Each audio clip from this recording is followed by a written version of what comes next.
Olá, leitores, bem-vindo a mais um videocast do Pato Fáustico, programa para discutir literatura, quadrinhos, mas não os comentários do Paulo Coelho. E a gente está aqui hoje para dizer que existe um escritor polêmico na França. Isso pode parecer óbvio, mas a gente vai falar de Michel Houellebecq, que já foi acusado de misógino, de racista, arranjou uma série de inimigos pelas suas opiniões polêmicas a respeito do Islã, e nesse livro conseguiu causar mais um bom bafafá, porque, entre outras coisas, ele se retrata nesse romance de uma forma bem desconcertante e usa trechos da Wikipédia para construir algumas passagens. Enfim, Pato Fáustico de hoje, o mapa e território, Michel Houellebecq, depois da abertura.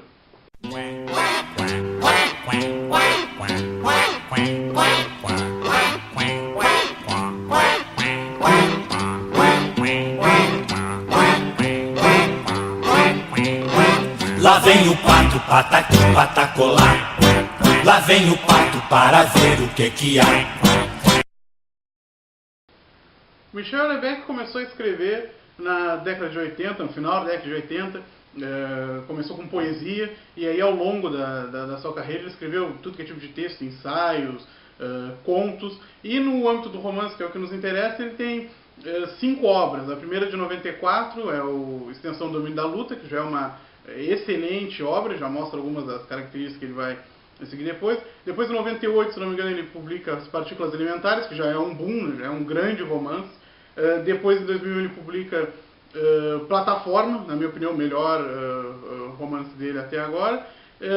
Depois publica, em 2005, A Possibilidade de uma Ilha, e aí ele fica esse ato aí, sem publicar romance, até publicar em 2010, esse romance que é o vencedor do Goncourt em 2010, finalmente, né, deram um prêmio importante no seu país, da maior importância, e esse texto, se eu não me engano, já existe uma edição no Brasil pela Alfaguara, que eu acho que é do ano passado, e esse aqui de 2012 agora pela Record.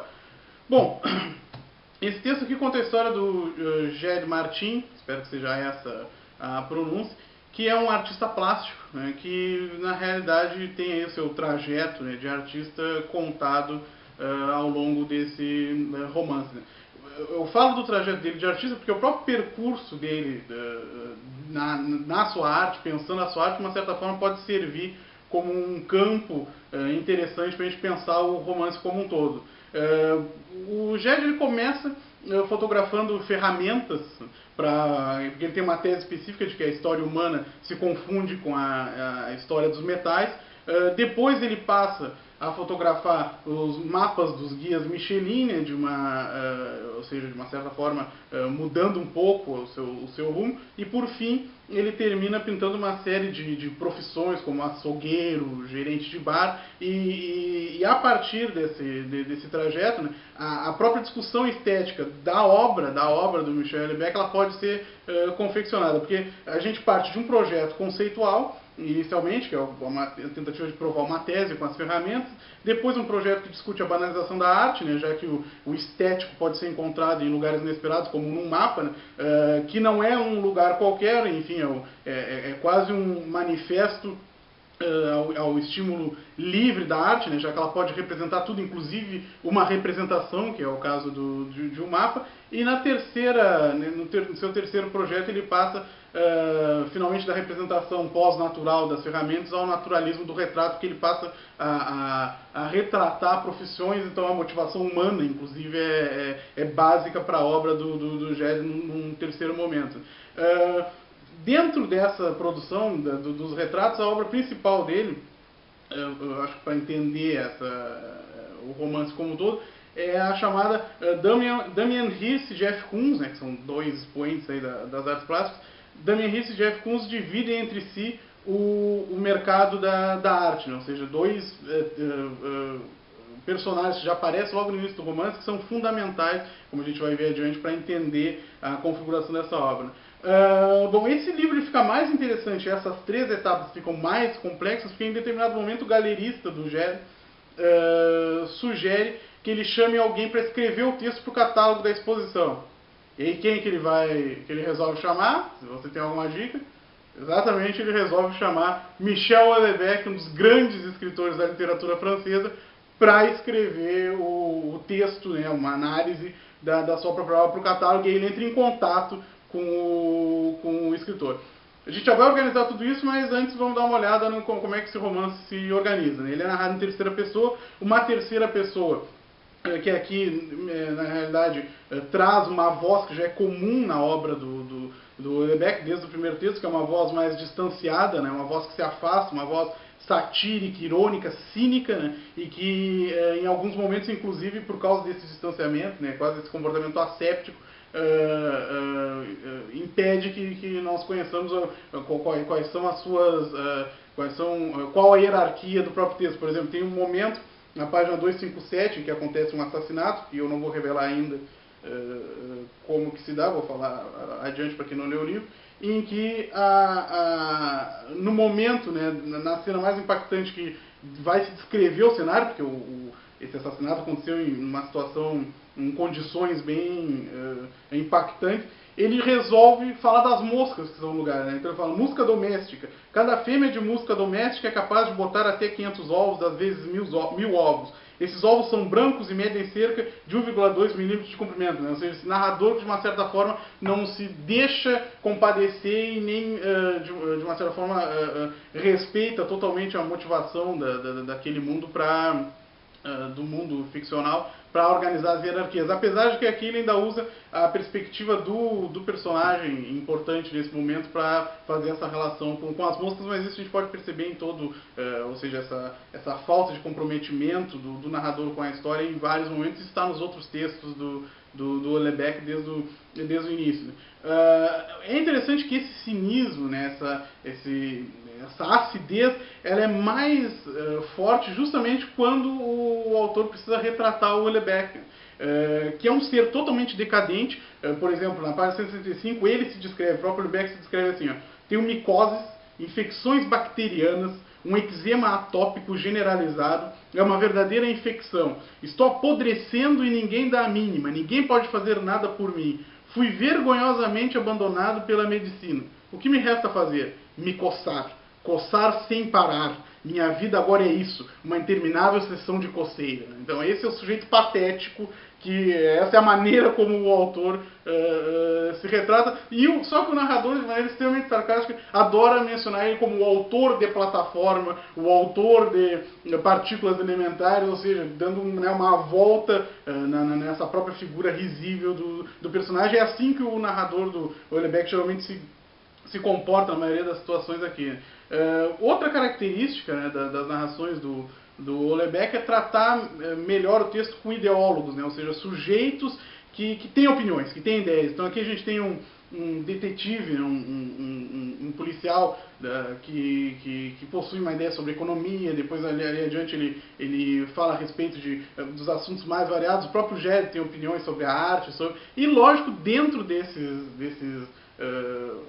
personagens, o Houellebecq também é um que se destaca porque ele tem opiniões sobre arte, óbvio, né, e desde a literatura, as artes plásticas, a maioria delas polêmicas, né, como sempre, mas ele também tem opiniões sobre porcos, ele tem opiniões de qual é a diferença entre cães e pássaros, enfim, esse tipo de estratégia ajuda justamente o Houellebecq a representar essa sociedade estratificada, né, de indivíduos isolados, porque eles, de uma certa forma, eles não se complementam a partir dos próprios comentários, que geralmente se localizam em assuntos muito específicos e geralmente com ideias muito diferentes do todo, né, de uma certa forma, uma maneira que o Houellebecq tem de construir de dentro dos personagens essa sociedade,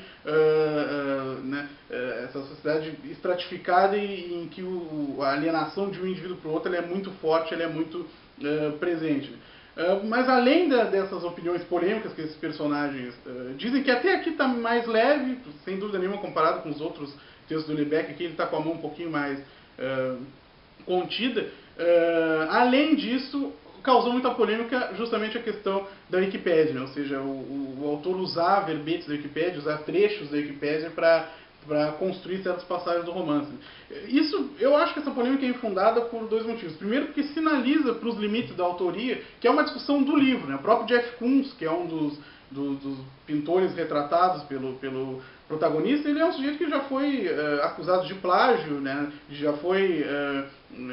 Já enfrentou processos com respeito a direitos autorais, então o Houellebecq está trabalhando com isso, né? O que é apropriação, o que é plágio. Aqui se torna sem fundamento porque esses verbetes todos eles estão articulados num todo artístico que só atinge sentido com os fatos criados pelo Houellebecq, né? Com os fatos ficcionais, mas é extremamente interessante, porque até no final do texto ele é super irônico, ele agradece algumas pessoas, no fim ele agradece a Wikipédia pelo trabalho, né, por ter ajudado ele, então é um ponto, sem dúvida nenhuma, fundamental desse romance. Bom, a partir de agora, quem não leu o romance, dá jeito de ler ou para de ver, porque eu vou falar agora algumas coisas que revelam a trama, né? Porque, num determinado momento, a partir da relação do Gerd com o Houellebecq, ele resolve dar um quadro. Ele retrata o Houellebecq, ele pinta um quadro do Houellebecq, naquela série das profissões, e resolve dar esse quadro para o Houellebecq. E, por causa disso, alguém entra na casa do Houellebecq, assassina o autor, esquarteja o autor, espalha os pedaços pela casa, e aí ele tem uma morte patética, porque ele se descobre que ele tinha se batizado um pouco antes, um autor que sempre se disse ateu e cria muita polêmica por causa disso, e ele é enterrado no caixão de uma criança, enfim, as situações, né, são carregadas, né? E, de uma certa forma, para entender o sentido dessa morte, tem que levar tudo que a gente vem discutindo em conta, né? Eu acho que ficou bem claro que neste texto os modelos de representação são a tônica da narrativa. Inclusive o Gerd tem uma máquina fotográfica que tem modelos de representação. Então a máquina ela se ajusta para fotografar um bebê. A máquina se ajusta para fotografar fogos de artifício, né? Ou seja, até em certas escolhas, certos motivos da narrativa, o Houellebecq está chamando a atenção para isso. O próprio trabalho com a cartografia e com o desenvolvimento industrial, que fazem parte da arte do Gerd, né, eles são complementares, ele denota essa consciência em que o capitalismo e a modernidade já não são mais exclusivas de ninguém. E principalmente no momento em que a descontinuidade espaço-temporal rege todas as relações entre as pessoas. E é justamente nesse contexto que a morte do Houellebecq pode ser entendida como um símbolo, né? Ou seja, não há mais, dentro dessa sociedade, né, essas disjunções espaço-temporais, né, que impedem a comunicação entre os indivíduos, não há mais molduras históricas seguras e confiáveis para interpretar a morte individual, para achar sentido para isso, né? Em um texto como esse, ela surge como algo extremamente plausível e até desconectado. Plausível e até necessário, apesar de desconectado do mundo, né, da vida que nós todos sabemos que o autor está vivo, né. O manifesto básico diz o seguinte: o mundo não é autoridade para que nós possamos julgar as nossas próprias representações. Também por isso a cena final desse livro, que é o último projeto do Gerd, né, justamente trabalha com a dualidade entre a natureza e a civilização. Isso eu explico melhor no texto lá no blog, né? Mas ele está com um projeto em que ele organiza essas duas coisas. Ou seja, são muitos os modelos criativos dentro dessa polaridade, né? Dessa dicotomia que é extremamente complexa, são muitos os modelos utilizados para resolver esse tipo de situação. Esse, o Houellebecq meio que deixa claro que é uma, né, das portas de entrada, uma das maneiras, uma das tentativas de testar os limites da ficção, que tenta justamente, no momento atual, trabalhar com essas múltiplas possibilidades, com a representação, enfim, da sociedade individual e coletiva, né, da sociedade como um todo. Bom, como eu disse, tem um texto lá no blog, para quem quiser saber um pouquinho mais, onde eu vou um pouco mais fundo em algumas dessas questões. Então, por favor, entre lá. Se gostou, deixe seu comentário. Se não gostou, como eu sempre digo, principalmente. E tem gente que odeia esse cara. Eu entendo quem odeia ele, porque ele, principalmente nesse romance, ele usa a polêmica a seu favor. Ele sabe que vai vender por causa de algumas escolhas, mas apesar disso eu acho que ainda é um autor que vale muito a pena ser lido e que está colocando algumas questões importantes para quem estuda, principalmente para quem estuda literatura contemporânea. Era isso, até mais, tchau!